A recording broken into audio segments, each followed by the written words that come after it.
Mesdames et messieurs, bonjour. Chers internautes, bonjour. Je voudrais vous faire le compte-rendu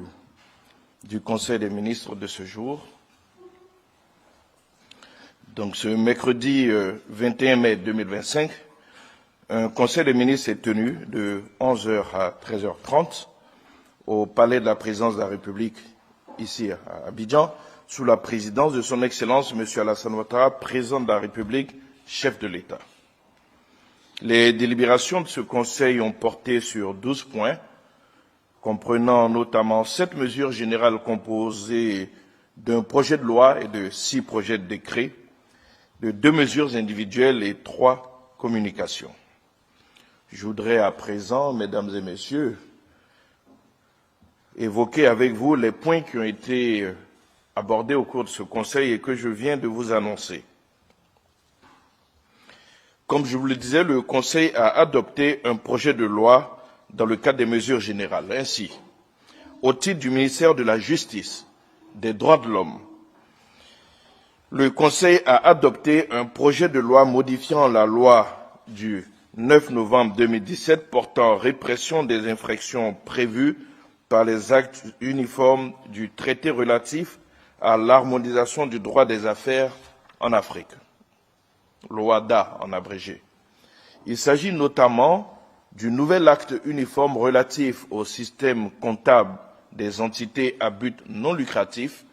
adopté le 22 septembre 2022 à Niamey, et des réformes donc de l'acte uniforme portant organisation des procédures simplifiées de recouvrement et des voies d'exécution révisées, le 17 octobre 2023 à Kinshasa. Ces actes entrés respectivement en vigueur le 1er janvier 2024 et le 16 février 2024 annoncent de nouvelles incriminations ou reformulations d'incriminations existantes en vue de renforcer la sécurité juridique du monde des affaires en Afrique et d'encourager les investissements. Conformément au traité OADA, ce projet de loi introduit dans la législation nationale ces nouvelles incriminations assorties des sanctions y afférentes. Toujours dans le cadre des mesures générales, le Conseil, et je vous l'ai annoncé en début, a adopté 6 projets de décret. Ainsi, au titre du ministère de l'Intérieur et de la Sécurité, en liaison avec le ministère des Finances et du Budget, le Conseil a adopté un décret fixant les modalités d'application de la loi organique du 25 novembre 2020 portant composition, attribution et fonctionnement de la Chambre des rois et chefs traditionnels. La loi organique suscitée prévoit divers organes dont l'Assemblée des rois et chefs traditionnels et le directoire de la Chambre nationale des rois et chefs traditionnels pour assurer le fonctionnement régulier de l'institution. Ce décret détermine la procédure de désignation et de nomination des membres des différents organes, précise les attributions et détermine les modalités de fonctionnement de ces organes, de façon à permettre à l'institution de remplir efficacement ses missions. Au titre du ministère des Mines, du Pétrole et de l'Énergie, en liaison avec le ministère des Finances et du Budget, le Conseil a adopté un décret portant approbation de la convention de concession dénommée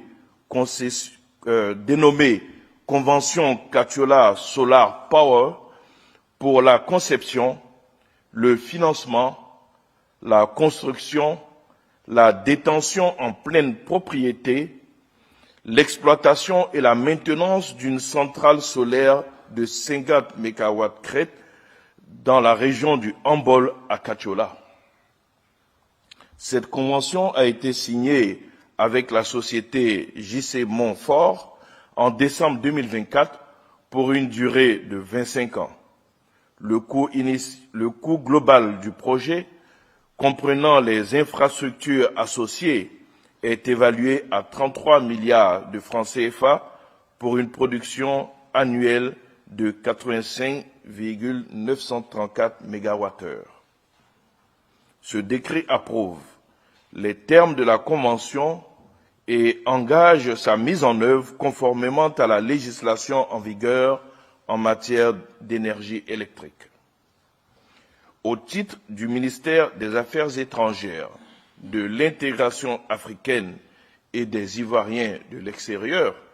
et cela en liaison avec les ministères concernés, le Conseil a adopté 3 décrets. Le premier décret portant ratification de l'accord de prêt d'un montant total de 40 milliards de francs CFA, conclu le 7 février 2025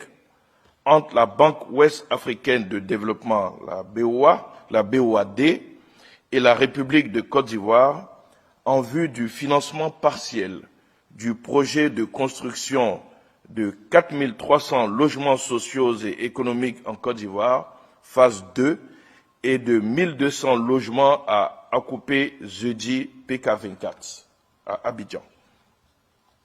En complément des programmes de construction de logements sociaux et économiques en cours,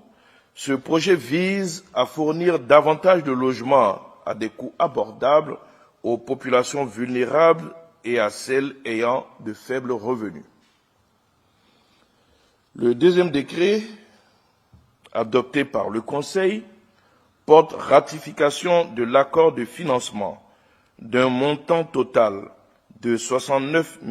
530 000 euros, soit 45 608 690 210 francs, composé d'un prêt d'un montant de 27 50 000 euros et d'un prêt additionnel d'un montant de 42 480 000 euros, conclu le 13 février 2025 entre le Fonds international de développement agricole, donc le FIDA, et la République de Côte d'Ivoire pour le financement du projet de pôle agro-industriel dans le Nord-Est. En synergie avec les initiatives en cours, ce projet vise à transformer durablement les zones rurales, notamment les zones cibles du projet, avec une agriculture moderne, orientée vers le marché et offrant un accès équitable à des opportunités de revenus de nature à réduire significativement la pauvreté. Le projet prévoit, plus spécifiquement, le renforcement des systèmes de production agricole, la réalisation d'infrastructures de transformation et de mise en marché, ainsi que l'amélioration de l'environnement relatif à l'investissement privé. Le troisième décret adopté, quant à lui, est relatif à la ratification de l'accord de prêt d'un montant total de 76 600 000 $, soit environ 47 913 300 000 francs CFA, répartis en un crédit de tranche A d'un montant de 20 millions de dollars US et un crédit de tranche B d'un montant de 56 600 000 $ US, conclu le 18 mars 2025 entre la Banque arabe de développement économique en Afrique, la BADEA, et la République de Côte d'Ivoire relatif au financement du projet d'appui à la compagnie aérienne Air Côte d'Ivoire pour l'acquisition d'avions. Le financement objet de cet accord permettra à Air Côte d'Ivoire de lancer des vols long courriers directs et réguliers à partir d'Abidjan.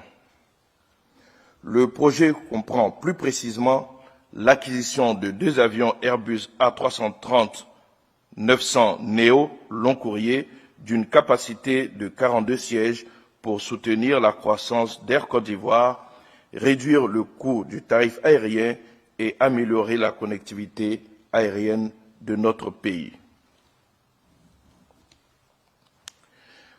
Au titre du ministère de la Construction, du Logement et de l'Urbanisme, en liaison avec les ministères concernés, le Conseil a adopté un décret portant déclaration d'utilité publique des parcelles formant les îlots 27A d'une contenance de 1673 mètres carrés et 27B d'une contenance de 1745 mètres carrés du lotissement dénommé Riviera Palmeraie, sise au rond-point place Alassane Ouattara dans la commune de Cocody pour la construction d'infrastructures dédiées à la communication gouvernementale. Ce site a été identifié pour abriter un centre d'appel du gouvernement dénommé Allo 101.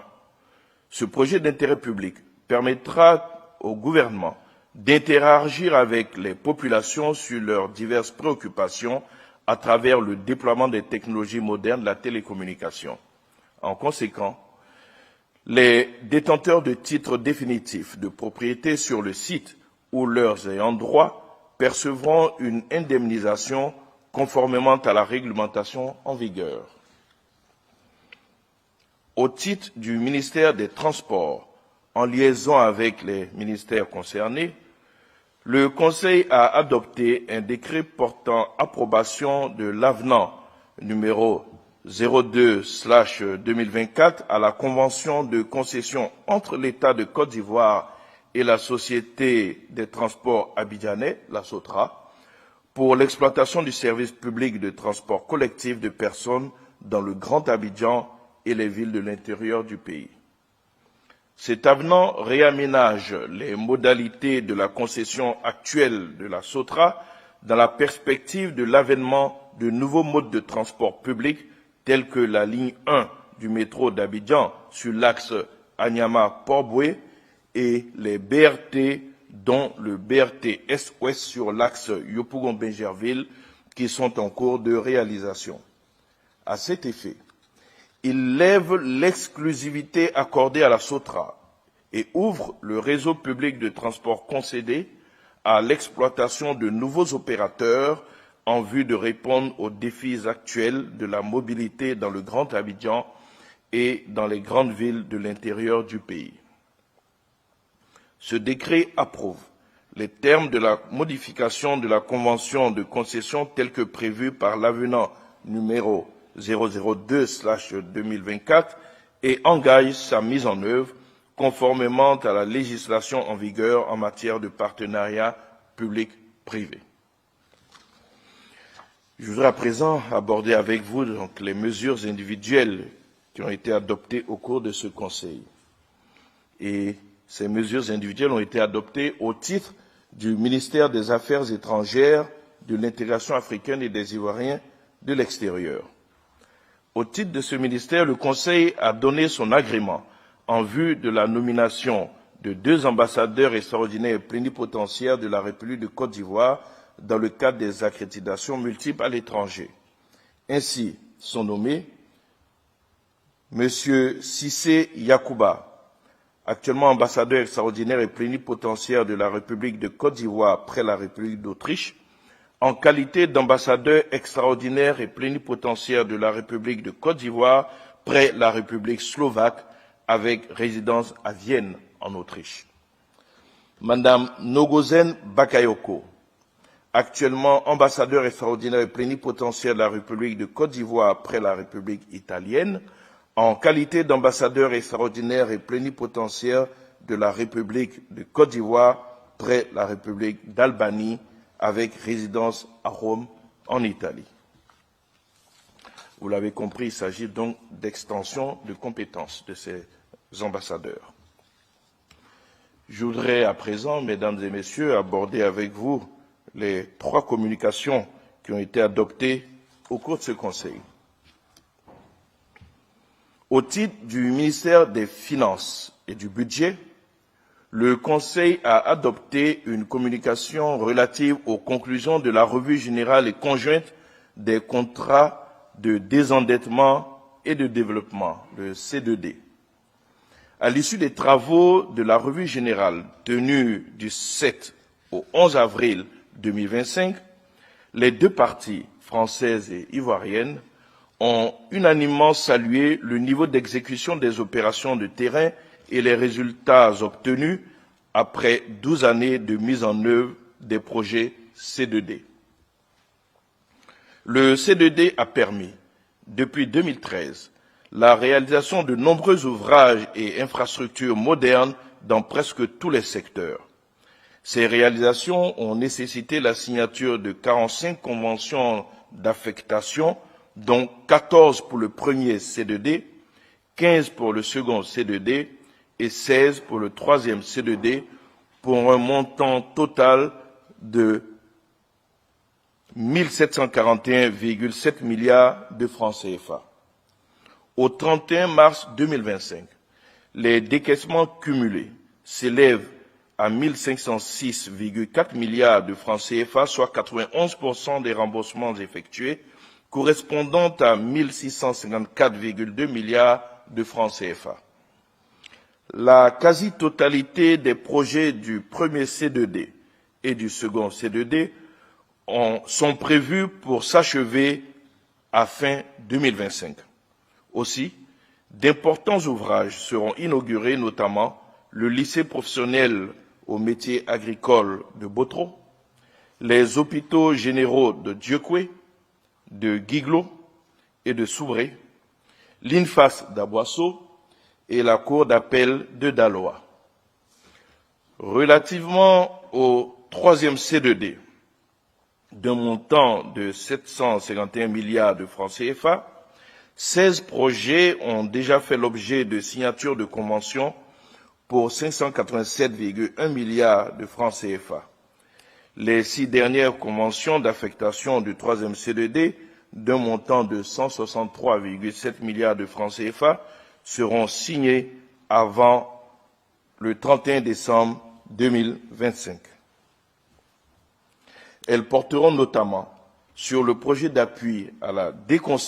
déconcentration et au renforcement des centres de santé primaires, le projet d'appui au développement de l'enseignement des sciences, de la technologie, de la recherche et de l'innovation, et sur le projet d'appui à la production agricole, sécurité alimentaire en région et en espace périurbaine.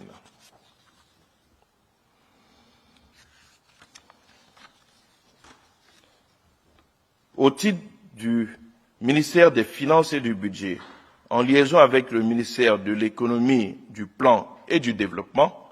le Conseil a adopté une communication relative à la présentation du document de programmation budgétaire et économique pluriannuel, le DPBEP 2026-2028. Le DPBEP 2026-2028 définit les orientations budgétaires et économiques et fixe les objectifs d'équilibre budgétaire et financier pour les 3 années à venir. Ce document s'appuie sur une prévision de croissance réelle du produit intérieur brut de 6,3% en moyenne annuelle sur la période 2026-2028, prenant en compte la poursuite du dynamisme de l'activité économique en dépit des tensions politiques et commerciales externes ainsi que des effets négatifs du changement climatique. Il prévoit, relativement à la politique budgétaire de l'État sur la période 2026-2028, la poursuite des initiatives en cours pour l'amélioration de la capacité de mobilisation des recettes intérieures, la consolidation de la dynamique de rationalisation des dépenses publiques et de la maîtrise de l'endettement public, le renforcement des dépenses d'investissement structurant et de lutte contre la pauvreté, ainsi que des actions en faveur de la promotion du genre et de la résilience au changement climatique. Ainsi, sur la période 2026-2028, les ressources du budget de l'État seront dominées par les ressources intérieures qui représenteraient en moyenne 61,2% de l'ensemble des ressources, tandis que la structure des dépenses budgétaires sera encline à une prédominance des dépenses d'investissement projetées à 42,5%, suivie des dépenses de personnel à 24,9% et de la maîtrise des charges financières de la dette publique à 15%. De la sorte, le document de programmation budgétaire et économique pluriannuel pour la période 2026-2028 établit pour le projet de budget de l'État pour l'année 2026 une hausse de 12,9% par rapport au budget de 2025, soit 17 321,3 milliards de francs CFA. Ce niveau devrait continuer de s'accroître pour atteindre 18 599,4 milliards de francs CFA en 2027 et 20 218,5 milliards de francs CFA en 2028. Toutefois, il convient de relever que les données économiques et budgétaires qui figurent dans le DPBEP 2026-2028 sont provisoires et pourraient connaître des réajustements en fonction des évolutions politiques et économiques internes et externes qui interviendraient dans la finalisation du projet de budget 2026. Enfin, c'est la dernière communication qui a été adoptée. Elle a été au titre du ministère de la Femme, de la Famille et de l'Enfant, en liaison avec les ministères concernés. Le Conseil a adopté une communication relative à la politique nationale sur l'égalité, l'équité et le genre en Côte d'Ivoire, le PNEG 2024-2030. Cette politique a deux objectifs, à savoir l'intégration effective du genre dans tous les secteurs de la vie publique et privée et le changement des mentalités et des comportements des populations en faveur du respect des droits des femmes et des hommes, des filles et des garçons dans leurs spécificités. Elle s'articule autour de trois axes majeurs, à savoir l'institutionnalisation du genre dans tous les domaines, la promotion d'un développement économique et financier inclusif et la mise en place de mécanismes institutionnels de promotion de l'équité et de l'égalité de genre. Le dispositif national de la PNEG, regroupant plusieurs structures transversales, sera conduit par un organe de pilotage dénommé Conseil national de promotion du genre, dirigé par le président de la République. La mise en œuvre du PNEG est évaluée à 3,1 milliards de francs CFA pour la mobilisation et la programmation des décaissements des financements attendus des partenaires techniques et financiers. Une conférence des bailleurs sera organisée incessamment avec la collaboration de l'ONU Femmes Côte d'Ivoire, cooptée pour assurer la coordination des contributions. Avec cette dernière communication, s'achèvent donc tous les points qui ont été abordés au cours de ce Conseil. La date du prochain Conseil a été fixée au 11 juin 2025. Je vous remercie pour votre attention et je me tiens à votre disposition pour les éventuelles questions.